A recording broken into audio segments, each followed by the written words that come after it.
El collar. Era una de esas hermosas y encantadoras criaturas, nacidas como por un error del destino en una familia de empleados. Carecía de dote, y no tenía esperanzas de cambiar de posición. No disponía de ningún medio para ser conocida, comprendida, querida, para encontrar un esposo rico y distinguido. Y aceptó entonces casarse con un modesto empleado del Ministerio de Instrucción Pública. No pudiendo adornarse, fue sencilla, pero desgraciada, como una mujer obligada por la suerte a vivir en una esfera inferior a la que le corresponde. Porque las mujeres no tienen casta ni raza, pues su belleza, su atractivo y su encanto les sirven de ejecutoria y de familia.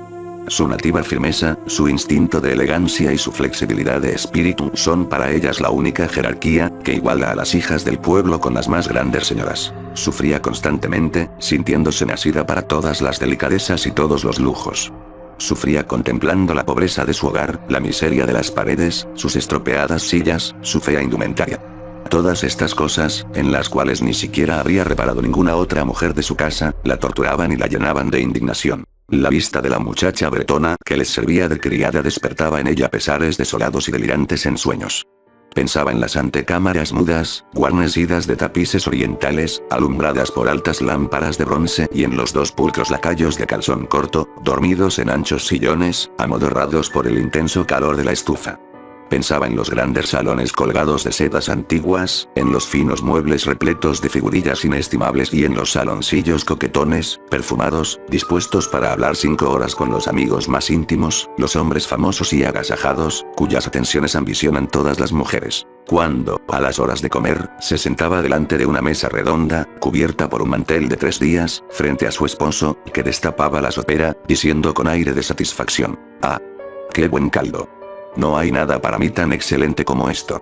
Pensaba en las comidas delicadas, en los servicios de plata resplandecientes, en los tapices que cubren las paredes con personajes antiguos y aves extrañas dentro de un bosque fantástico. Pensaba en los exquisitos y selectos manjares, ofrecidos en fuentes maravillosas. En las galanterías murmuradas y escuchadas con sonrisa de esfinge, al tiempo que se paladea la sonrosada carne de una trucha o un alón de faisán. No poseía galas femeninas, ni una joya. Nada absolutamente, y solo aquello de que carecía le gustaba. No se sentía formada sino para aquellos goces imposibles.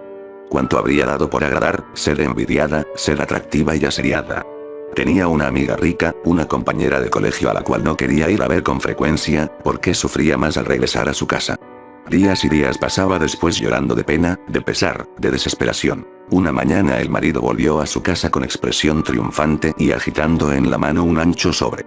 «Mira, mujer», dijo, «aquí tienes una cosa para ti». Ella rompió vivamente la envoltura y sacó un pliego impreso que decía: «El ministro de Instrucción Pública y señora ruegan al señor y la señora de Loisel les hagan el honor de pasar la velada del lunes 18 de enero en el hotel del ministerio». En lugar de enloquecer de alegría, como pensaba su esposo, tiró la invitación sobre la mesa, murmurando con desprecio: «¿Qué haré yo con eso? Creí, mujercita mía, que con ello te procuraba una gran satisfacción. Sales tan poco, y es tan oportuna la ocasión que hoy se te presenta. Te advierto que me ha costado bastante trabajo obtener esa invitación. Todos las buscan, las persiguen. Son muy solicitadas y se reparten pocas entre los empleados. Verás allí a todo el mundo oficial». Clavando en su esposo una mirada llena de angustia, le dijo con impaciencia: «¿Qué quieres que me ponga para ir allá?». No se había preocupado él de semejante cosa, y balbució: «Pues el traje que llevas cuando vamos al teatro. Me parece muy bonito». Se calló, estupefacto, atontado, viendo que su mujer lloraba. 2 gruesas lágrimas se desprendían de sus ojos, lentamente, para rodar por sus mejillas. El hombre murmuró: «¿Qué te sucede? ¿Pero qué te sucede?». Mas ella, valientemente, haciendo un esfuerzo, había vencido su pena y respondió con tranquila voz, enjugando sus húmedas mejillas: «Nada, que no tengo vestido para ir a esa fiesta».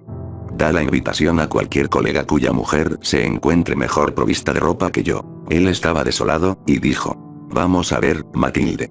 ¿Cuánto te costaría un traje decente, que pudiera servirte en otras ocasiones, un traje sencillito?». Ella meditó unos segundos, haciendo sus cuentas y pensando a sí mismo en la suma que podía pedir sin provocar una negativa rotunda y una exclamación de asombro del empleadillo. Respondió, al fin, titubeando: «No lo sé con seguridad, pero creo que con 400 francos me arreglaría». El marido palideció, pues reservaba precisamente esta cantidad para comprar una escopeta, pensando ir de casa en verano, a la llanura de Nanterre, con algunos amigos que salían a tirar a las alondras los domingos. Dijo, no obstante: Bien. Te doy los 400 francos. Pero trata de que tu vestido luzca lo más posible, ya que hacemos el sacrificio. El día de la fiesta se acercaba y la señora de Loisel parecía triste, inquieta, ansiosa. Sin embargo, el vestido estuvo hecho a tiempo. Su esposo le dijo una noche: ¿Qué te pasa? Te veo inquieta y pensativa desde hace 3 días. Y ella respondió: Me disgusta no tener ni una alhaja, ni una sola joya que ponerme. Pareceré, de todos modos, una miserable. Casi me gustaría más no ir a ese baile. Ponte unas cuantas flores naturales, replicó él. Eso es muy elegante, sobre todo en este tiempo, y por 10 francos encontrarás 2 o 3 rosas magníficas. Ella no quería convencerse. No hay nada tan humillante como parecer una pobre en medio de mujeres ricas. Pero su marido exclamó: ¡Qué tonta eres! Anda a ver a tu compañera de colegio, la señora de Forestier, y ruégale que te preste unas alhajas. Eres bastante amiga suya para tomarte esa libertad. La mujer dejó escapar un grito de alegría. Tienes razón, no había pensado en ello. Al siguiente día fue a casa de su amiga y le contó su apuro. La señora de Forestier fue a un armario de espejo, cogió un cofrecillo, lo sacó, lo abrió y dijo a la señora de Loisel: Escoge, querida. Primero vio brazaletes. Luego, un collar de perlas. Luego, una cruz veneciana de oro, y pedrería primorosamente construida. Se probaba aquellas joyas ante el espejo, vacilando, no pudiendo decidirse a abandonarlas, a devolverlas. Preguntaba sin cesar: ¿No tienes ninguna otra? Sí, mujer. Dime qué quieres.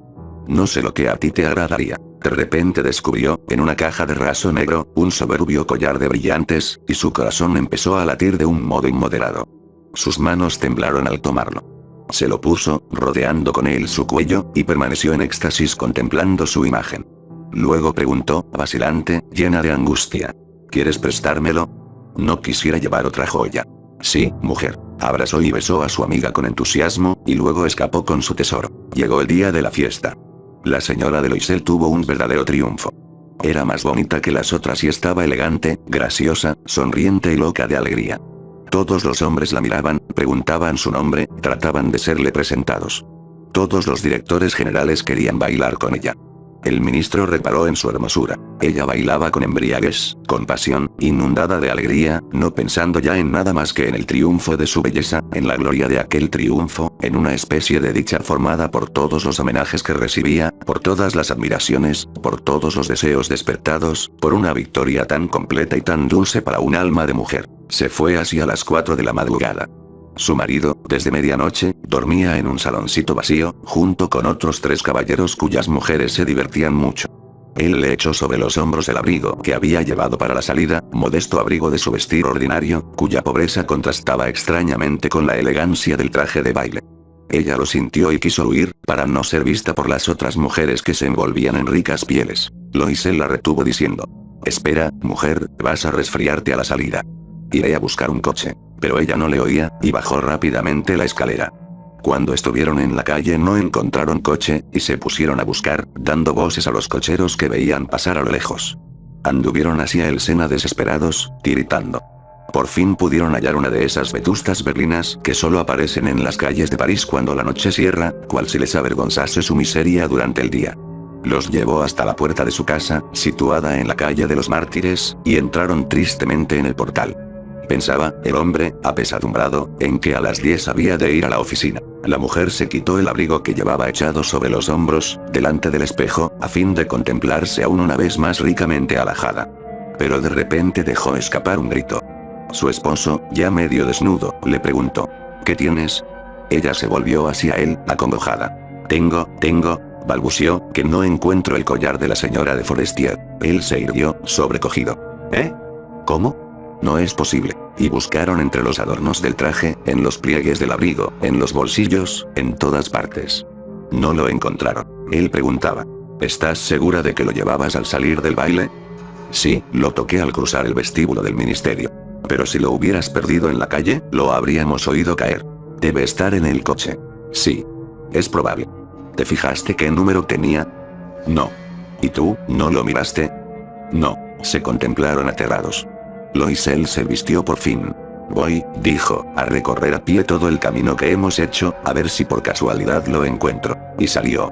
Ella permaneció en traje de baile, sin fuerzas para irse a la cama, desplomada en una silla, sin lumbre, casi helada, sin ideas, casi estúpida. Su marido volvió así a las 7. No había encontrado nada. Fue a la prefectura de policía, a las redacciones de los periódicos, para publicar un anuncio ofreciendo una gratificación por el hallazgo. Fue a las oficinas de las empresas de coches, a todas partes donde podía ofrecérsele alguna esperanza. Ella le aguardó todo el día, con el mismo abatimiento desesperado ante aquel horrible desastre. Loisel regresó por la noche con el rostro demacrado, pálido. No había podido averiguar nada. Es menester, dijo, que escribas a tu amiga enterándola de que has roto el broche de su collar, y que lo has dado a componer. Así ganaremos tiempo. Ella escribió lo que su marido le decía. Al cabo de una semana perdieron hasta la última esperanza. Y Loisel, envejecido por aquel desastre, como si de pronto le hubieran echado encima 5 años, manifestó. Es necesario hacer lo posible por reemplazar esa alhaja por otra semejante. Al día siguiente llevaron el estuche del collar a casa del joyero cuyo nombre se leía en su interior. El comerciante, después de consultar sus libros, respondió. Señora, no salió de mi casa collar alguno en este estuche, que vendí vacío para complacer a un cliente. Anduvieron de joyería en joyería, buscando una alhaja semejante a la perdida, recordándola, describiéndola, tristes y angustiosos. Encontraron, en una tienda del Palais Royal, un collar de brillantes que les pareció idéntico al que buscaban. Valía 40.000 francos, y regateándolo consiguieron que se lo dejaran en 36.000. Rogaron al joyero que se los reservase por 3 días, poniendo por condición que les daría por él 34.000 francos si se lo devolvían, porque el otro se encontrara antes de fines de febrero. Loisel poseía 18.000 que le había dejado su padre. Pediría prestado el resto. Y, efectivamente, tomó 1.000 francos de uno, 500 de otro, 5 luises aquí, 3 allá. Hizo pagarés, adquirió compromisos ruinosos, tuvo tratos con usureros, con toda clase de prestamistas. Se comprometió para toda la vida, firmó sin saber lo que firmaba, sin detenerse a pensar, y, espantado por las angustias del porvenir, por la horrible miseria que los aguardaba, por la perspectiva de todas las privaciones físicas y de todas las torturas morales, fue en busca del collar nuevo, dejando sobre el mostrador del comerciante 36.000 francos. Cuando la señora de Loisel devolvió la joya a su amiga, esta le dijo un tanto displicente. Debiste devolvérmelo antes, porque bien pude yo haberlo necesitado. No abrió siquiera el estuche, y eso lo juzgó la otra una suerte. Si notara la sustitución, ¿qué supondría? ¿No era posible que imaginara que lo habían cambiado de intento? La señora de Loisel conoció la vida horrible de los menesterosos. Tuvo energía para adoptar una resolución inmediata y rica. Era necesario devolver aquel dinero que debían. Despidieron a la criada, buscaron una habitación más económica, una buhardilla. Conoció los duros trabajos de la casa, las odiosas tareas de la cocina. Fregó los platos, desgastando sus uñitas sonrosadas sobre los pucheros grasientos, y en el fondo de las cacerolas. Enjabonó la ropa sucia, las camisas y los paños, que ponía a secar en una cuerda. Bajó a la calle todas las mañanas la basura y subió el agua, deteniéndose en todos los pisos para tomar aliento. Y, vestida como una pobre mujer de humilde condición, fue a casa del verdulero, del tendero de comestibles y del carnicero, con la cesta al brazo, regateando, teniendo que sufrir desprecios y hasta insultos, porque defendía céntimo a céntimo su dinero escasísimo. Era necesario mensualmente recoger unos pagarés, renovar otros, ganar tiempo. El marido se ocupaba por las noches en poner en limpio las cuentas de un comerciante, y a veces escribía a 25 céntimos la hoja. Y vivieron así 10 años. Al cabo de dicho tiempo, lo habían ya pagado todo, capital e intereses, multiplicados por las renovaciones usurarias. La señora Loisel parecía entonces una vieja. Se había transformado en la mujer fuerte, dura y ruda de las familias pobres. Mal peinada, con las faldas torcidas y rojas las manos, hablaba en voz alta, fregaba los suelos con agua fría. Pero a veces, cuando su marido estaba en el ministerio, se sentaba junto a la ventana, pensando en aquella fiesta de otro tiempo, en aquel baile donde lució tanto y donde fue tan festejada. ¿Cuál sería su fortuna, su estado al presente, si no hubiera perdido el collar? ¿Quién sabe? ¿Quién sabe? ¿Qué mudanzas tan singulares ofrece la vida? ¿Qué poco hace falta para perderse o para salvarse? Un domingo, habiendo ido a dar un paseo por los Campos Elíseos para descansar de las fatigas de la semana, reparó de pronto en una señora que pasaba con un niño cogido de la mano. Era su antigua compañera de colegio, siempre joven, hermosa siempre y siempre seductora. La de Loisel sintió un escalofrío. ¿Se decidiría a detenerla y saludarla? ¿Por qué no? Habiéndolo pagado ya todo, podía confesar, casi con orgullo, su desdicha. Se puso frente a ella y dijo: «Buenos días, Juana». La otra no la reconoció, admirándose de verse tan familiarmente tratada por aquella infeliz. Balbució: Pero, señora. No sé. Usted debe de confundirse. No. Soy Matilde Loisel. Su amiga lanzó un grito de sorpresa. Oh. Mi pobre Matilde, qué cambiada estás. Sí, muy malos días he pasado desde que no te veo, y además bastantes miserias, todo por ti. ¿Por mí? ¿Cómo es eso? ¿Recuerdas aquel collar de brillantes que me prestaste para ir al baile del ministerio? Sí, pero... Pues bien, lo perdí. ¿Cómo? Si me lo devolviste. Te devolví otro semejante. Y hemos tenido que sacrificarnos 10 años para pagarlo. Comprenderás que representaba una fortuna para nosotros, que solo teníamos el sueldo. En fin, a lo hecho pecho, y estoy muy satisfecha. La señora de Forestier se había detenido. ¿Dices que compraste un collar de brillantes para sustituir al mío? Sí. ¿No lo habrás notado, eh? Casi eran idénticos. Y al decir esto, sonreía orgullosa de su noble sencillez. La señora de Forestier, sumamente impresionada, le cogió ambas manos. Oh. Mi pobre Matilde. Pero si el collar que yo te presté era de piedras falsas. Valía 500 francos a lo sumo.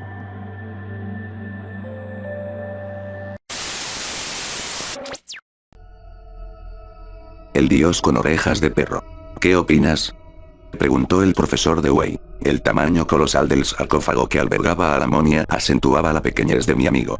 Por algún motivo, no sé por qué la imagen se me vino a la cabeza, pensé en De Quincey, el alucinado fumador de opio, caminando perezosamente por las calles de Londres, un personaje grotesco y diminuto calzado con pantuflas que llevaba el mundo dentro de su cabeza. El profesor Dewey tenía un increíble parecido con De Quincey. Su frente era alta y estrecha, y estaba llena de arrugas. Tenía las mejillas chupadas y la piel allí estaba tirante y amarillenta. Apenas podríamos describir su nariz como de tipo romano.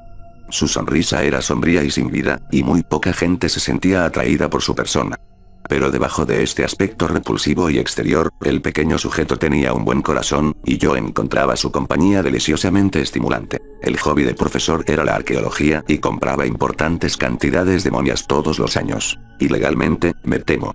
Jamás ningún oficial de aduanas curioso ha puesto sus manos gubernamentales en las adquisiciones del profesor Dewey. Ningún empleado administrativo impertinente ha cuestionado al profesor Dewey por el valor de sus extrañas y, con frecuencia, repulsivas propiedades. El profesor ha hecho arreglos con una docena de oficiales taimados y pillos para no ser interrogado, y como resultado de estas cuidadosas negociaciones jamás ha perdido una momia, ni un escarabajo, ni una piedra preciosa. En tan solo un año 83 momias han sido introducidas clandestinamente en su majestuosa mansión de piedra parduzca situada en Riverside Drive. Nos encontrábamos en la habitación de las momias del profesor Dewey, una sala enorme alfombrada de terciopelo rojo y cubierta por unas más que siniestras cortinas negras. Me parecía ridículo que el profesor adornara esta estancia con los tópicos de un melodrama de misterio, pero siempre me ha resultado imposible entender los divertidos caprichos de mi amigo. Debajo de su excentricidad era un personaje razonablemente genuino y no es justo esperar mucho sentido común o compostura en los hombres de genio. La momia que estaba ante nosotros era excepcionalmente alta. Destacaba con claridad en las tinieblas amarillentas de la enorme habitación y tenía indudables señales de ser muy vieja. Su forma era realmente rara, el pecho le sobresalía curiosamente y su nariz era gigantesca. Efectivamente, este último miembro casi sobresalía por entre las vendas aromáticas y malolientes. Un tirano egipcio, señalé, permitiéndome una sonrisa en mi rostro, generalmente adusto y severo. El profesor aseguraba que mis facciones eran solemnes y, al ser muy joven, me sentí bastante orgulloso de esta observación, seguro que las damas le rehuían. Añadí, al ver la mueca de mi amigo. Estamos tratando un asunto serio, dijo, tras una pausa que pareció interminable. Jamás ha llegado de Egipto nada igual. No me agrada. La voz de mi amigo era angustiosamente hueca. Me ponía nervioso e intenté calmarle. No veo nada extraño en esta momia, repliqué. Está claro que, entre los egipcios, también existían distintos tipos de personas. Me atrevería a decir que tenían sus propios espectáculos y circos en los que actuarían los típicos bichos raros. Este pobre sujeto debió de haber sido el rey de los bufones. No está nada bien burlarse de él ahora, después de tantos años. Estoy seguro de que su vida fue bastante desdichada. El profesor frunció aún más el ceño. Hay que ser serios, dijo. Esta momia es muy poco corriente. No soy ningún sensacionalista, mi querido amigo, pero puedo afirmar que a mis enemigos les encantaría usar esta cosa para desacreditarme. Tenemos que ser muy cautelosos a la hora de publicar los resultados de nuestros experimentos. ¿Experimentos? Repetí. Poseía un entusiasmo casi infantil y ridículo por cualquier variedad de investigación. Tengo unos cuantos experimentos en la cabeza que van a demandar gran cantidad de coraje. Si crees que no estás capacitado para llevarlos a cabo, te agradecería que me lo dijeras con toda franqueza. Pero antes tengo que avisarte y prepararte, y describir lo que vamos a hacer. El profesor fumó un rato en silencio. El humo ascendía en espirales y formaba una nube extraña de color grisáceo sobre el cajón en el que reposaba la momia. Esta parecía destacar en medio de las tinieblas como si fuera la vengadora de las otras desdichadas e indefensas 83 que el profesor había diseccionado y destruido. Cuando mi amigo volvió a hablar, su voz había adquirido un tono más calmado. Habló lentamente, interrumpiéndose de cuando en cuando con una tos ocasional. Hay algunos mitos entre las ricas tradiciones de la humanidad que no están del todo basados en hechos objetivos y sólidos.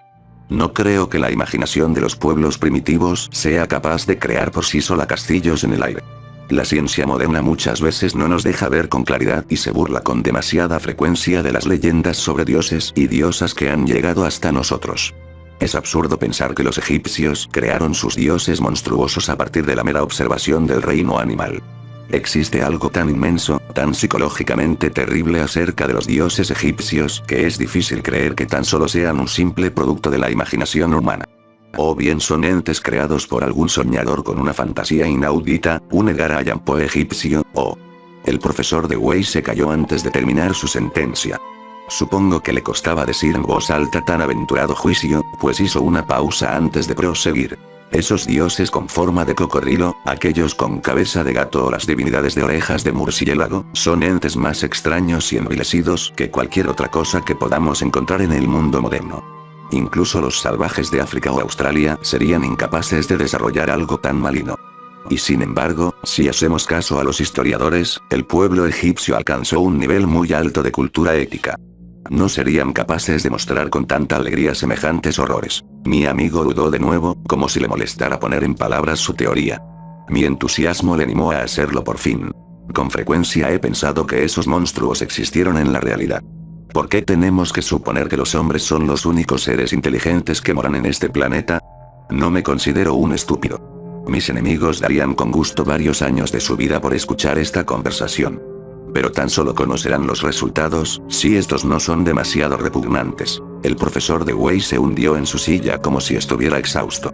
Tenía la frente amarilla cubierta por completo de cientos de gotitas de sudor. Le temblaban los labios. George, tartamudeó, tenemos que probarlo. Esta noche dormiremos aquí. A no ser, claro, que tengas miedo a dormir con eso en la misma habitación. Pero, en realidad, ¿qué es eso? Pregunté, señalando con horror la colosal momia. Mi amigo no me respondió directamente, pero sus palabras fueron terriblemente perturbadoras. Hace 20 o 30 mil años los egipcios enterraron a su primer rey. Existían extraños reyes en los albores del mundo. El profesor Dewey estaba durmiendo profundamente, pero algo hizo que me incorporara. No sé si oí el ruido en sueños o si realmente provenía de la esquina de la habitación en la que la gigantesca momia yacía solemnemente envuelta en sus vendajes. Pero viniera de donde viniera, resultó bastante inquietante escucharlo a las 3 de la madrugada. Quizás hayas escuchado a los perros aullando en la noche, o a lo mejor has oído en los trópicos los terribles gemidos de los monos cuando despiertan de un sueño sin alma y ven las estrellas que les espían con maldad. Si has oído semejantes sonidos podrás hacerte una vaga idea de lo viles que resultan estas exhibiciones siniestras y del terror que provocan en cualquier persona normal. El primer gemido que escuché, y que en ocasiones parecía subir de tono hasta convertirse casi en un aullido, no me asustó. Pero si la incómoda silla que tenía debajo de mis posaderas se hubiera puesto a charlar con el sofá, o el reloj hubiera comenzado a andar por la alfombra, no me habría horrorizado tanto. Me incorporé y esperé. Durante un rato no sucedió nada, pero luego empecé a oír un tenue sonido, como si alguien arañase y rasgase la madera, intentando salir de un armario. Unas zapas, fueran del tipo que fueran, estaban sin duda ocupadas en alguna parte. Ratas. Reflexioné, y me agarré desesperadamente a esa respuesta. Seguro que había ratas en un caserón en el que se llevaban a cabo unas prácticas impías y desagradables. En realidad, pensé que el profesor podía considerarse afortunado de que las ratas le hagan el trabajo sucio. Gracias a ellas no necesita enterrar los desperdicios sobrantes. Tiene que ser muy difícil deshacerse de todos los huesos de los dedos, los pelos y esas cosas, a no ser que los queme, y, desde luego, las ratas le evitan esa incómoda tarea. Luego me di cuenta de lo necias que eran mis deducciones y me pasé la mano por el rostro. Tenía la frente terriblemente caliente, estaba nervioso, enfebrecido. Seguramente me he dejado influir, pensé. No tenía que haber dormido jamás en esta fría habitación. Recordé que había estado estornudando y tosiendo toda la tarde anterior. La más pequeña sensación de fiebre me hacía delirar. En ese aspecto no he sido muy afortunado. Enrollé las mantas alrededor de mi cuello y me di la vuelta. Creo que me dormí, pero estoy convencido de que lo que vi después tenía una cierta trascendencia externa. Fue algo más que un simple sueño y, con total seguridad, algo más que una mera alucinación. Fue, creo, una serie completa de recuerdos que se proyectaron sobre la habitación. Cuando lo vi me hallaba sentado y oí que el reloj de fuera daba las 4. Una inmensidad blanca se desplegó delante de mí y me cegó por completo durante unos instantes. Era como una sucesión de luces sobre una pantalla plateada. La sustancia blanca cambiaba continuamente, menguando y engordando, mientras unas formas horribles y distorsionadas se movían en su superficie. Se trataba de figuras amorfas y al principio no pude distinguirlas con claridad. No eran del todo humanas. Parecían tener cuerpo de hombre, pero cabezas de animales. Cuando la visión, o como quieran llamarlo, se hizo más clara, vi que esas criaturas innombrables se habían unido en una sólida formación y que desfilaban con solemnidad delante de mí. Transportaban un objeto indescriptible que no hacían ningún esfuerzo por ocultar. Las figuras de los que desfilaban eran repulsivas, pero la forma de esa cosa larga y distorsionada resultaba infernal. Estaba cubierta de pelo, pero jamás había visto nada semejante bajo las estrellas. Tenía la cara hundida como la de un murciélago y unas enormes orejas de perro. Los colmillos amarillentos brillaban ominosos bajo aquella luz extraña y antinatural. La cosa estaba muerta y tenía las mejillas hundidas y vacías. Los portadores llevaban antorchas que movían de un lado a otro con alegría, como si estuvieran felices de que la cosa hubiera muerto. Yo sentía una extraña simpatía por ellos, pero los cielos saben cuán malvados eran. Las antorchas despedían una misteriosa luz azulada, incluso, pensé, un hedor satánico. Mientras miraba, otros nuevos se unían a la bamboleante y blasfema procesión, y esta avanzaba poco a poco con mayor velocidad.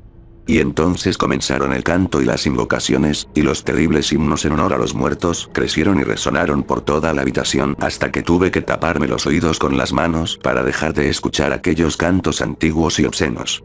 Nuestro Señor de más allá de los cielos ha muerto. Genial. En lo más hondo de la tierra enterraremos a nuestro Rey. Durante largo tiempo nos ha gobernado, y horribles males ha hecho caer sobre nosotros, pero era nuestro Rey de más allá de los cielos y veneramos su memoria. Terrible era su negra lengua que escupía fuego, terrible fue cuántas doncellas devoró, terrible la sangre que bebió, pero era nuestro Rey. En el libro de los muertos está escrito que será juzgado por los dioses, por sus iguales será juzgado. Aparecerá como una serpiente, como un reptil ante sus pares, pero por sus orejas le conocerán. Entonces la imagen se aclaró por completo, y vi que el cortejo pisaba unas arenas calientes y rojizas, y una enorme estatua de piedra que asomaba por detrás de ellos. Se trataba de una esfinge, pero mucho más antigua que la que nosotros conocemos, y sus ojos brillaban funestos. Enterraron a su rey en el interior de una profunda fosa excavada en la tierra, redonda y perfecta, al pie de la estatua, y arrojaron polvo de oro sobre él, y ungieron sus labios con el aceite que portaban en unos jarros de pórfido veteado. Indescriptibles fueron los ritos que realizaron ante él, y las últimas palabras del repugnante sacerdote mayor, que tenía cabeza de lagarto, sonaron letales, y yo temblé al darme cuenta de a quién iban dirigidas. Dormirás durante 30 siglos, pero una criatura pequeña, sin pelo y desvergonzada, te arrastrará porque en su época él es como un dios. Pero su maldad no perdurará mucho tiempo bajo el sol. Él también volverá al polvo, y una criatura insignificante sin pies ni ojos jugará con sus resecos huesos. Está escrito. Descansa en paz, y recuerda a los que te adoramos. La visión se hizo más difusa y las figuras parecían fusionarse unas con otras. Luego, poco a poco, la oscuridad fue haciéndose dueña del lugar y me vi a mí mismo contemplando aterrorizado la monstruosa adquisición del profesor Dewey. Sobresalía apenas entre toda aquella oscuridad y parecía estar removiéndose y retorciéndose sobre sí misma. Miré fascinado mientras las vetustas vendas caían al suelo y dos largas manos rosa aparecían y se agitaban en el aire ceremoniosas y eclécticas. Las manos estaban descarnadas y cubiertas de un vello rojizo y suave. Intenté incorporarme, pero los ojos de la cosa me miraban con vileza y me ordenaban permanecer en silencio. Le enfadaba que cuestionara su supremacía espiritual. Tenía los ojos al descubierto, pero aquella nariz gigantesca y repugnante permaneció misericordiosamente oculta por varias capas de las casi desintegradas vendas. Resultaba espantoso ver los esfuerzos que hacía la cosa por liberarse. Se retorcía y contraía continuamente, y en su malignidad se asemejaba a un gran gusano rollizo que intentara escapar de un agujero excavado en la tierra. Lo que sucedió a continuación siempre quedará confuso en mi cerebro. Creo recordar que el profesor de Wei yacía tumbado de espaldas con los ojos cerrados, y que algo se erguía delante de él en medio de la penumbra reinante, como un vengador de tiempos remotos. Creo que vislumbré unas facciones terriblemente espantosas, dos orejas enormes que sobresalían de un cráneo estrecho y verdoso, y la silueta de una nariz gigantesca, tan larga como la trompa de un elefante, que permaneció breves momentos de perfil. Después fuego, un diluvio de fuego que salió de la nariz y de la boca de la criatura, un fuego salido del infierno, de más allá de Arturo. Vi que los ojos del profesor se abrían, y descubrí que contemplaba a la cosa con una momentánea mirada de triunfo. El júbilo de su rostro fue rápidamente reemplazado por la agonía y la desesperación. Extendió los brazos como si intentara rechazar una terrible maldición y, mientras yo miraba, su rostro se marchitó y ennegreció. Tenía razón, gritó. Los egipcios no veneraban a los hombres. Dios tenga piedad de mi alma. No me quedé para reconfortar a mi malherido amigo. Salí gritando de la habitación y corrí hasta abandonar la casa y llegar al exterior. Miré hacia arriba y pude ver un hilillo de humo que salía de una de las ventanas superiores, pero me di la vuelta. Corrí alocadamente a través de avenidas solitarias y retorcidas callejuelas, y finalmente encontré la entrada de una boca de metro. Me precipité salvajemente escaleras abajo y pasé por delante de la taquilla sin pagar el peaje. Por suerte nadie me vio. Al rato me hallaba en el interior de un rugiente convoy, con los hombros apoyados en un desgraciado que estaba borracho, a cuyos oídos susurré una historia que le hizo lanzar una exclamación y negar con la cabeza. A vosotros los jóvenes siempre os pasan cosas, hizo una mueca. Ya me gustaría tener tu suerte. Siempre he pensado que los periódicos son excesivamente prosaicos a la hora de relatar las noticias. El siguiente recorte, aparecido en un periódico de Nueva York, demostrará lo que digo. Un incendio en el West Side causa serios problemas ayer por la mañana, cuando 3 dotaciones de reserva de la policía tuvieron que ayudar a los bomberos para cerrar el paso a los excitados transeúntes que querían acercarse al edificio en llamas. Durante 2 horas 30 o 40 hombres encapuchados se esforzaron por rescatar al inquilino y causaron serios inconvenientes. La policía no se podía explicar por qué unos extraños se tomaron tantísimo interés en un pobre y moribundo desdichado, hasta que luego se descubrió que el edificio estaba habitado por un profesor excéntrico y misántropo, al que se cree envuelto en ciertas operaciones de contrabando. El agente en ley, de la comisaría de la calle Oeste 93, asegura que uno de los rescatadores se quitó la capucha un instante, y que su rostro estaba cuarteado y comido por los bordes. Por suerte para la reputación del agente en ley se sabe que sufre de migrañas, y lo más probable es que lo que ha imaginado ver no tenga ninguna base real. Los intentos alocados y nerviosos de los desconocidos por entrar en el edificio dieron al traste con las operaciones de rescate. Se le vio un instante en una de las ventanas, y todos los que permanecían mirando desde la calle declararon que su pelo y su barba estaban ardiendo. La parte superior del edificio quedó destruida por completo. Se encontró una serie de huesos bastante curiosos diseminados por la habitación, incluyendo el esqueleto de un perro gigantesco. Ya se han declarado 3 incendios más durante las 3 semanas anteriores y la policía está investigando los rumores sobre un posible pirómano.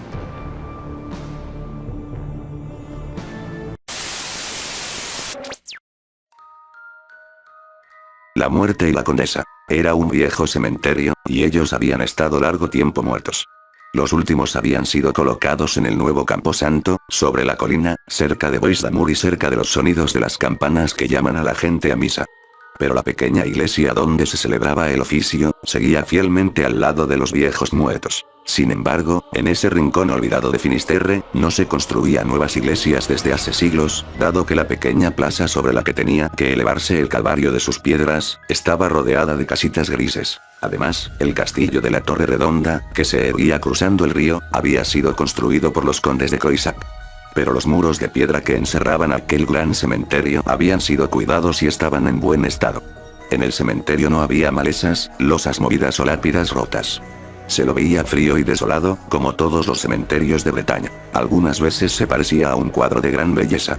Cuando los aldeanos celebraban el perdón anual, una gran procesión, sacerdotes con relucientes sotanas, jóvenes en sus trajes de gala, todos con fulgurantes estandartes, doncellas vestidas suntuosamente, salía de la iglesia y marchaba cantando a lo largo del camino que bordeaba la pared del cementerio, donde descansan sus ancestros, los mismos que en su momento llevaron los estandartes y cantaron el servicio del perdón. Ya que los muertos eran campesinos y sacerdotes, los Coisaks tenían su propio cementerio en una hondonada de las colinas que había detrás del castillo, viejos y mujeres que habían llorado y muerto por aquellos pescadores que se habían ido y jamás regresaron. Aquellos que caminaban frente a los muertos por el perdón, o luego de una ceremonia de matrimonio, o tomaban parte en alguna de las festividades religiosas menores con que la aldea católica vivificaba su existencia, todos, jóvenes y viejos, se veían serios y tristes. Desde las mujeres hasta los niños sabían que su destino les esperaba, y los hombres que el océano es traicionero y cruel. Consecuentemente los vivos tenían poca simpatía por los muertos que les habían dejado tal agobiante carga. Y los muertos bajo sus piedras, bastante satisfacción. No había envidia entre ellos por los jóvenes que vagaban al anochecer y se juraban fidelidad en el Bois d'Amour, solamente sentían piedad por aquellos grupos de mujeres que lavaban sus linos en el arroyo que afluía al río. Parecía como figuras, en el verde libro de la naturaleza, estas mujeres, con sus resplandecientes tocados y collares. Pero para los muertos no era mejor envidiarlos, y para las mujeres, y los amantes, no era mejor apiadarse de los muertos. Los muertos descansaban en sus cajones, y agradecían a Dios por la tranquilidad y el hallazgo de la paz sempiterna, por la que ellos habían aguantado pacientemente la vida, fueron tomadas de esta calma. La aldea era pintoresca, y no había ninguna otra como esta, en toda Finisterre. Los artistas que la descubrieron se hicieron famosos. Luego de los artistas vinieron los turistas, y la vieja y crujiente diligencia se convirtió en un anacronismo. Bretaña era la moda durante 3 meses del año y dondequiera que hubiera moda, al menos tenía que haber un ferrocarril. Este se construyó para satisfacer a aquellos que deseaban visitar las bravías y melancólicas bellezas del oeste de Francia, y sus rieles pasaron a un lado del pequeño cementerio de este relato. Tomó bastante tiempo para que los muertos se despierten. Ellos no escucharon ni el sonido audible de los hombres trabajando ni siquiera el primer resoplido de la locomotora. Y, por supuesto, tampoco escucharon o supieron de las súplicas del viejo cura para que la línea se construya en otro sitio. Una noche, él marchó al viejo cementerio, se sentó en una tumba, y se puso a llorar. Él amaba a sus muertos y sentía que era una pena que la codicia de dinero, la fiebre del viaje, y la mezquina ambición de hombres cuyos lugares eran la gran ciudad, donde nacían sus ambiciones, quebrarán para siempre la sagrada calma de aquellos que habían sufrido tanto en la tierra. Él había conocido a muchos de ellos en vida, ya que era muy viejo. Y a pesar que, como todos los buenos católicos, él creía en la existencia del cielo, el purgatorio y el infierno, siempre había visto a sus amigos antes de enterrarlos, pacíficamente dormidos en sus ataúdes, las almas reposando con las manos plegadas, como los cuerpos que las poseyeron, pacientemente, esperando el llamado final. Él jamás lo habría contado, el bueno y viejo cura, que creía que el cielo era un gigantesco palacio, en el que Dios y los arcángeles moraban esperando por el gran día, cuando las almas selectas de los muertos se elevarían y entrarían bajo la presencia. Era un viejo que había leído y pensado poco, pero tenía una fantasía zigzagueante en su humilde mente, que era ver a sus ancestros y amigos, cuerpos y almas en el profundo ensueño de la muerte, pero dormidos, no con cuerpos putrefactos, abandonados por sus atemorizados compañeros. Y a todos quienes ahí dormían, tarde o temprano, les llegaría el momento de despertar. Él sabía que ellos habían dormido a través de las violentas tormentas que arrebataron las costas de Finisterre, cuando las naves son arrojadas contra las rocas y los árboles caen en el Bois d'Amour. Sabía también que ningún acorde del suave y lento cántico del perdón se había acuñado jamás en sus memorias, ni las gaitas de la villa, cuando sonaban para que la novia y sus amigos bailasen por espacio de 3 días. Todo esto los muertos lo sabían en vida, y ya no podía molestarlos ni interesarlos ahora. Pero ese espantoso intruso de la civilización moderna, un tren de vagones con una locomotora chirriante, eso podía sacudir la tierra que los contenía y hacer pedazos el pacífico aire con tales disonantes sonidos, que impedía que cualquiera, muerto y vivo, durmiera. Su vida había sido un largo y continuo sacrificio, y ahora intentaba en vano imaginar una mejor, ya que asumía de buen grado que este desastre le traería su propia muerte. Pero el ferrocarril fue construido, y durante la primera noche que el tren pasó desaforadamente, sacudiendo la tierra y haciendo temblar las ventanas de la iglesia, el cura salió y roció cada una de las tumbas con agua bendita. En lo sucesivo, 2 veces al día, al amanecer y al atardecer, luego del paso desgarrante del tren a través de la quietud del paisaje, él iba y rociaba cada tumba, levantándose en ocasiones del lecho de enfermo, y otras veces desafiando viento, lluvia y granizo. Y por un tiempo creyó que este artilugio sagrado podía prolongar el sueño de sus viejos muertos, alejándoles del poder humano de levantarse. Pero una noche los escuchó murmurar. Ya era tarde. Había algunas pocas estrellas en el cielo negro. Ni una brisa de viento corría por la solitaria campiña, ni siquiera desde el mar. No habría naufragios esa noche, y todo el mundo parecía estar en paz. Las luces iban extinguiéndose de a poco en la aldea. Una, sin embargo, permanecía en la torre de los Croisat, donde se encontraba enferma, guardando cama, la joven esposa del conde. El cura había estado con ella al momento que el tram pasó rugiendo por el cementerio, y ella le había murmurado: quisiera estar allí. Oh, este solitario, solitario lugar. Este frío y reverberante castillo, con nadie para hablar, día tras día.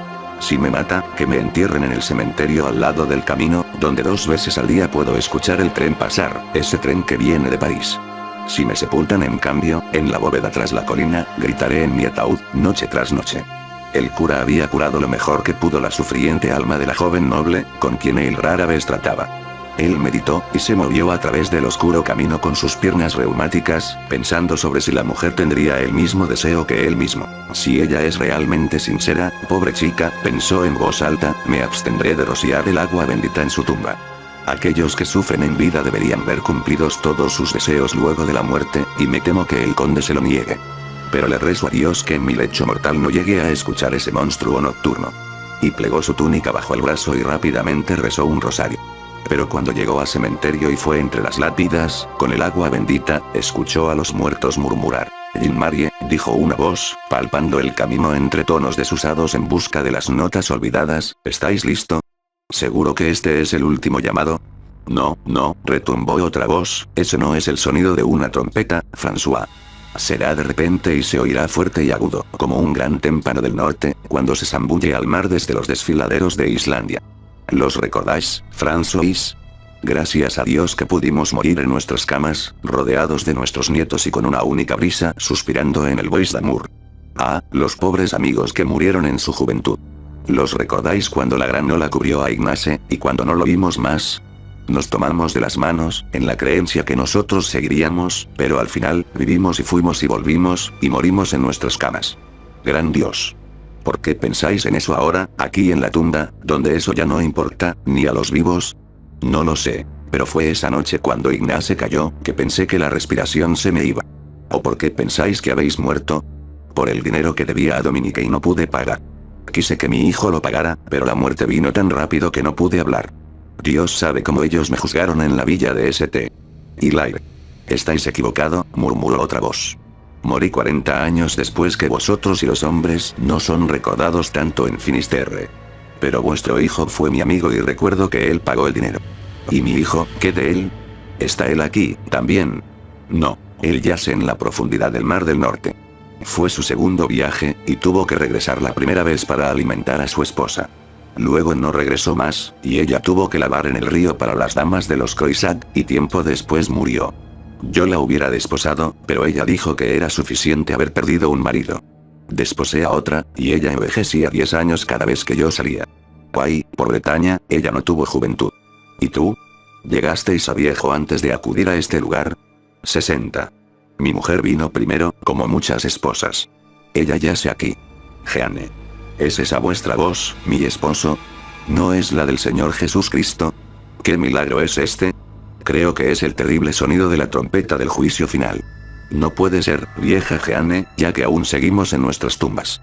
Cuando la trompeta suene, tendremos alas y mantos de luz, y volaremos derecho al cielo. ¿Habéis dormido bien? Bye. ¿Pero por qué hemos sido despertados? ¿Es la hora del purgatorio? ¿O lo tendremos aquí? El buen Dios sabe. No recuerdo nada. ¿Estáis asustada?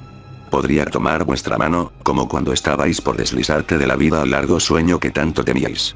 Estoy asustada, mi esposo. Pero es dulce escuchar vuestra voz, hueca y gutural como si proviniera del mismo sepulcro. Gracias al buen Dios que habéis enterrado junto a mí un rosario, y ella comenzó a orar con rapidez. Si Dios es bueno, gritó François, con amargura, y su voz llegó descarnadamente a oídos del cura, como si la cubierta del ataúd estuviese podrida. ¿Por qué habremos sido despertados antes de nuestro tiempo? ¿Qué mefítico demonio trona y aúlla a través de las congeladas avenidas de mi cerebro? ¿Ha sido Dios, quizás, vencido y es el maligno reina en su lugar? Silencio, silencio. No blasfeméis. Dios reina, ahora y siempre. Esto no es más que un castigo que Él nos ha impuesto por los pecados de la tierra.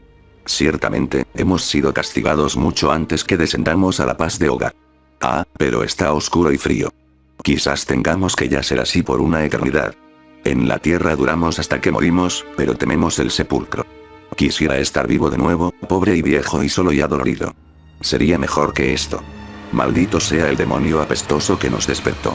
No maldigas, mi hijo, dijo una voz suave, y el cura se detuvo e hizo la señal de la cruz, ya que era la voz de un añejo predecesor.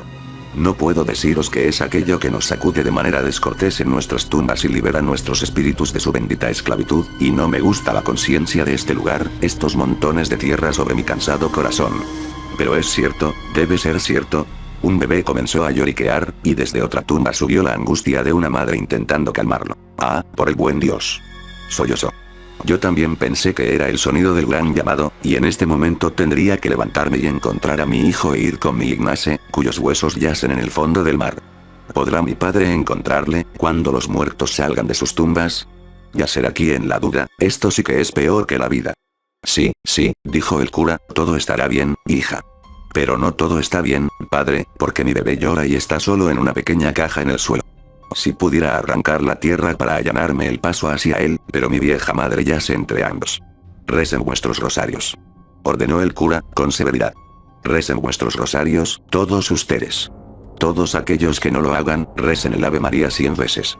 Inmediatamente un raudo y monótono murmullo comenzó a ascender desde cada solitaria cámara de aquellas profanadas tierras.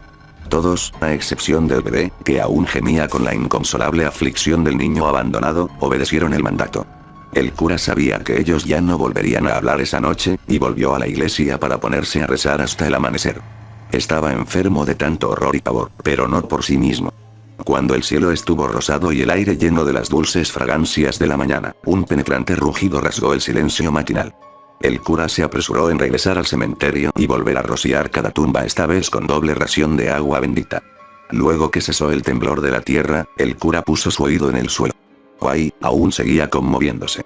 El demonio está nuevamente en vuelo, dijo Jean-Marie. Pero luego que pasó me siento como si el dedo del Señor hubiera tocado mi frente. No puede hacernos daño. Yo también sentí esa caricia celestial. Exclamó el viejo cura. Varios y yo. Y yo. Y yo. Surgieron de cada tumba, a excepción de la del bebé. El cura, profundamente agradecido que su simple acción los hubiera conformado, marchó con rapidez hacia el castillo. Olvidó que no se interrumpió ni siquiera para dormir. El conde era uno de los directores del ferrocarril, y realizaría una súplica final a él mismo. Era temprano, pero nadie dormía en Croisac. La joven condesa había fallecido. Un gran obispo había llegado en la noche y le había dado la extrema unción. El cura preguntó si podía presentarse ante el obispo. Luego de una larga espera en la cocina, le he dicho que podría hablar con Monsieur Lebeque. Siguió al sirviente a través de la escalera espiral de la torre circular, y luego de sus 28 escalones, entró a un salón adornado con tapizados púrpuras estampados con flores de lis doradas. El obispo estaba recostado 6 pies por encima del piso, en una de las espléndidas camas talladas contra la pared. Grandes cortinas cubrían su frío y blanquecino rostro. El cura, que era pequeño y respetuoso, sintióse inconmensurablemente más pequeño bajo tan augusta presencia, y pidió la palabra. ¿Qué deseas, hijo mío?, preguntó el obispo, en su frío y cansado tono de voz. ¿Es algo tan urgente? Estoy muy cansado. Nervioso, el cura contó su historia, y mientras se esforzaba por transmitir la tragedia de los atormentados muertos, no solamente sentía la pobreza de su expresión, que estaba muy desacostumbrado en utilizar, sino que también le asaltó el pensamiento tortuoso de que aquello que dijera, podría sonar antinatural y descabellado. Pero él no estaba preparado para causar tal efecto en el obispo. Él estaba parado en el medio de la habitación, cuya lobreguez era acentuada por la deficiente iluminación de los velones de un gran candelabro. Sus ojos, que habían estado vagando abstraídamente de una pieza a otra del moblaje labrado, súbitamente se enfocaron en la cama, y él detuvo su relato y enrolló su lengua. El obispo se sentó, lívido de ira. Y este era vuestro asunto de vida o muerte, loco parloteante. Tronó. Por esta sarta de estupideces soy arrebatado de mi descanso, como si yo fuera otro viejo lunático. Tú no eres adecuado para ser sacerdote y cuidar de las almas. Mañana. Pero el cura ya había escapado, retorciéndose las manos. Cuando intentó bajar por las escaleras, chocó con el conde. Monsieur de Coissac había cerrado la puerta detrás suyo. La abrió y, guiando al cura dentro de la habitación, le mostró a su condesa muerta, que yacía con los brazos entrecruzados, despreocupada por siempre de los 6 pies de cúpidos labrados, y margaritas que la cuidaba. Había un alto pedestal a la cabeza y otro a los pies, que tenían candelabros dorados con pálidas llamas. Los tapizados azulados de la habitación, con sus flores de lis blancas, estaban descoloridos, como las alfombras del viejo y gastado piso, ya que el esplendor de los Coissac se había ido con los Borbones. El conde vivía en el viejo Chateau porque tenía que hacerlo, pero la noche anterior había reflexionado sobre el error de traer a vivir allí a una joven, y sobre todas aquellas cosas que pudo haber hecho para salvarla de la desesperación y la muerte. Rece por ella, dijo al cura. Y usted la enterrará en el viejo cementerio. Fue su último deseo. Él salió, y el cura se arrodilló y comenzó a musicar sus oraciones para la muerta.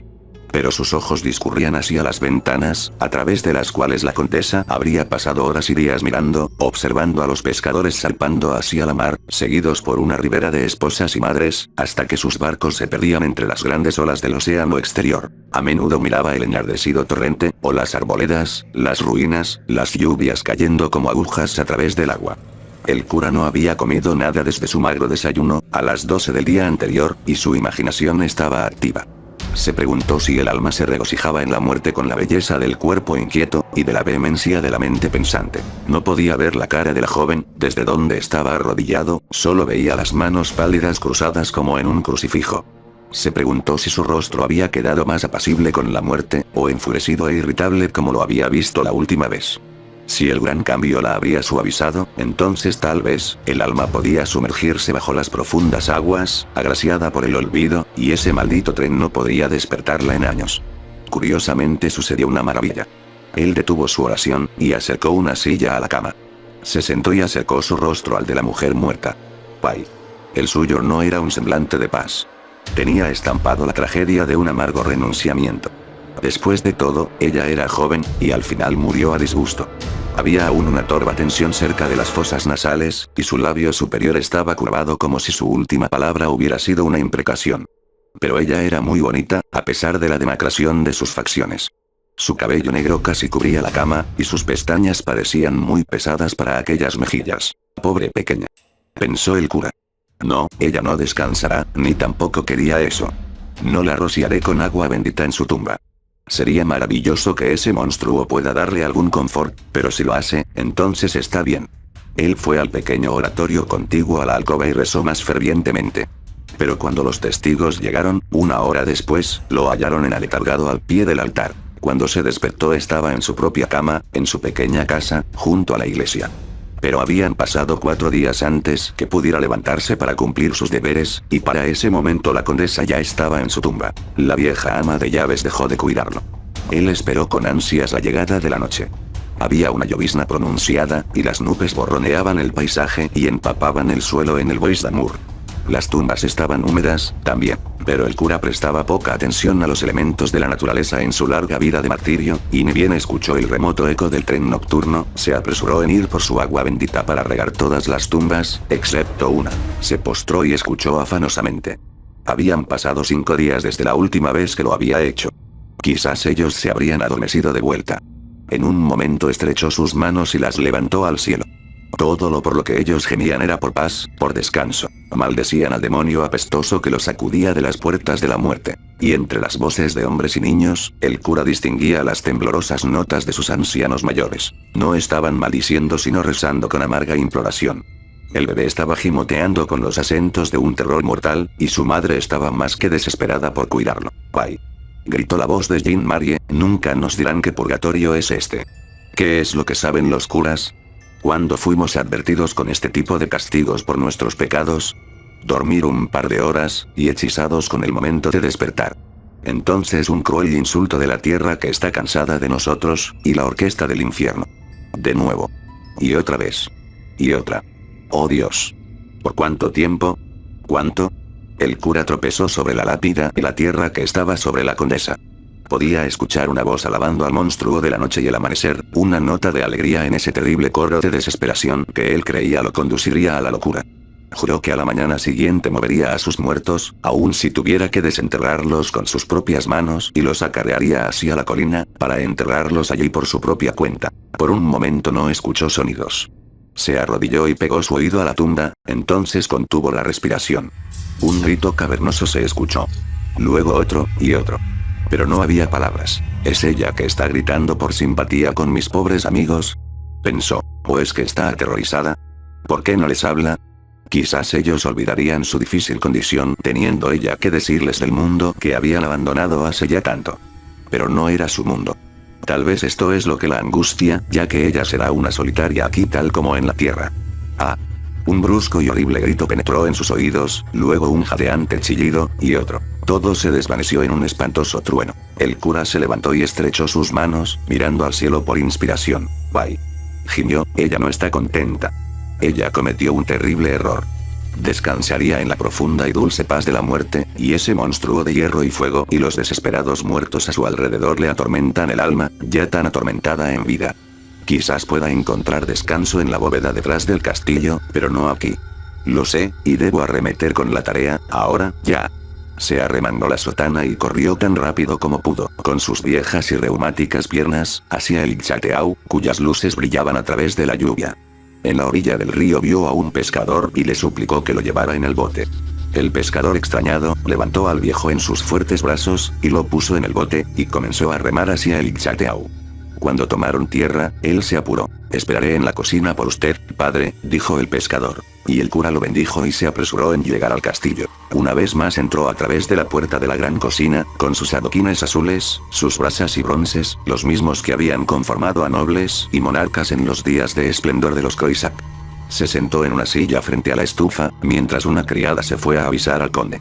Ella regresó mientras el cura aún seguía temblando, y le anunció que su amo recibiría su visita en la biblioteca. Era una habitación lúgubre donde estaba esperando el conde, y olía un poco rancio, ya que los libros en los estantes eran antiguos. Un par de novelas y periódicos yacían sobre la pesada mesa, el fuego ardía en la chimenea, los tapices en las paredes estaban muy oscurecidos y las flores de lis estaban deslustradas y manchadas. El conde, cuando estaba en casa, dividía su tiempo entre la biblioteca y el mar, esto cuando no podía ir a cazar un jabalí, o un ciervo al bosque. Pero a menudo tenía que ir a París, donde podía permitirse la vida de un potentado en un ala de su gran hotel. Había conocido mucho acerca de las extravagancias de las mujeres para dar a su esposa la llave de sus pálidos salones. Había amado a la joven cuando la desposó, pero sus quejas y amargo descontento lo habían enajenado, y durante el último año había estado alejado de ella, en osco resentimiento. Muy tarde comprendió, y soñó con la expiación de su culpa. Ella había sido una entusiasta y vivaz criatura, y su mente insatisfecha se había refugiado en el mundo que había vivido. Y él le había dado tan poco a ella. Se levantó cuando entró el cura, y se inclinó. La visita lo aburría, pero el viejo y buen cura le merecía su mayor respeto. Más aún, había realizado varios oficios y ritos en su familia.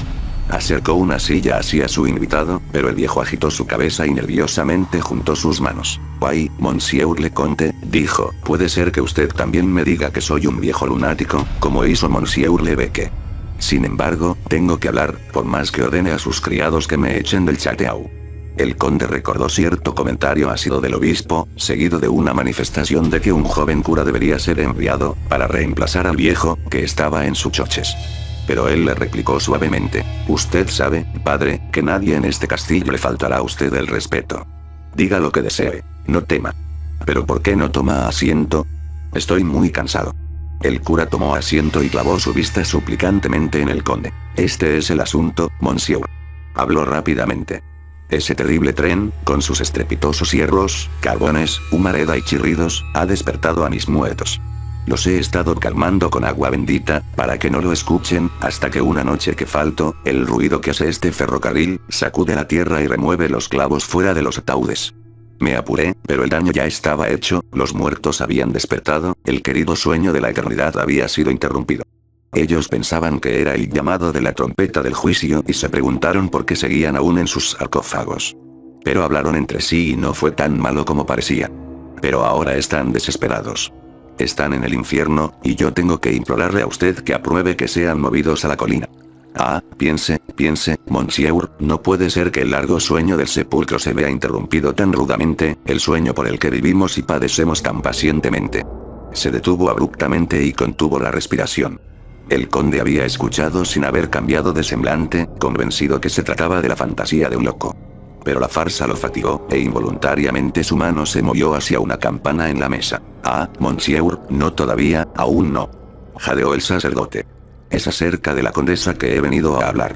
Lo había olvidado. Ella me había dicho que deseaba yacer ahí y escuchar el tren venir desde París, así que no roció su tumba con agua bendita. Pero ella, ahora, está infeliz y horrorizada, monsieur. Ella grita y gime.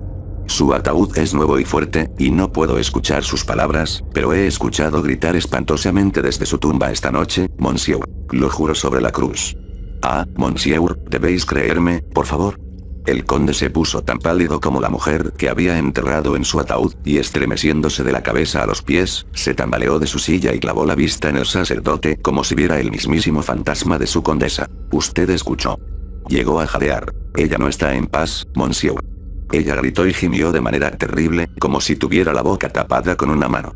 El conde se repuso de repente, y voló del salón. El cura pasó su mano por la frente y cayó lentamente en el piso. Había pronunciado la última de sus palabras. Él comprobará que he dicho la verdad, pensó, mientras caía dormido, y mañana intercederá por mis pobres amigos. El cura yace sobre la colina, donde ningún tren jamás podrá perturbarlo, y sus viejos camaradas del cementerio violado están cerca, alrededor de él. El conde y la condesa de Croissac, quienes adoran su memoria, se apresuraron en darle en muerte aquello que fue su último deseo en vida. Y con ellos, todas las cosas están bien, para un hombre, también, puede nacer de nuevo, y sin descender a la tumba.